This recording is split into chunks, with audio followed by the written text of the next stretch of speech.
कल्पना का मतलब भविष्य का जीवन, कल्पना में लग जाते हैं और इतनी कल्पनाएं कर लेते हैं, आवश्यक और अनावश्यक कल्पना। और अगर आप ध्यान दें कि शायद बहुत भारी समस्याएं अनावश्यक कल्पनाओं के कारण पैदा होती है। अगर हम कल्पना का भी संयम करें, वर्तमान में रहना सीखें और अनावश्यक कल्पना न करें, आवश्यक कल्पना तो करनी पड़ती है पर अनावश्यक न करें, काफ़ी हमारा समाधान होता है। एक किसान आया और दूसरे किसान से बात कर, उसके घर पर आया, बात कर रहा था।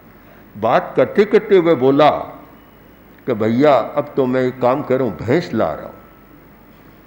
मन में आई भैंस लाने की, अब भैंस खरीदने जा रहा।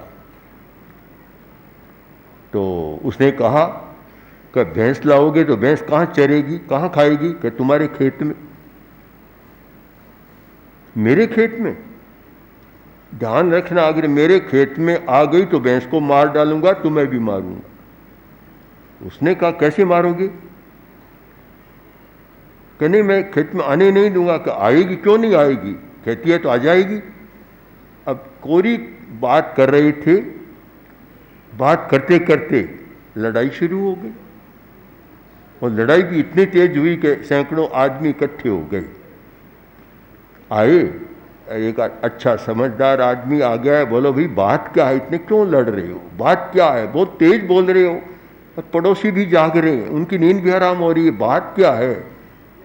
तो बात यह है कि ये कहता मैं भैंस लाऊंगा तेरे खेत में, बोला खाएगी जरूर चरेगी, मैं आने नहीं दूंगा, मैं उसको मारूंगा। इस बात को लेकर लड़ाई है।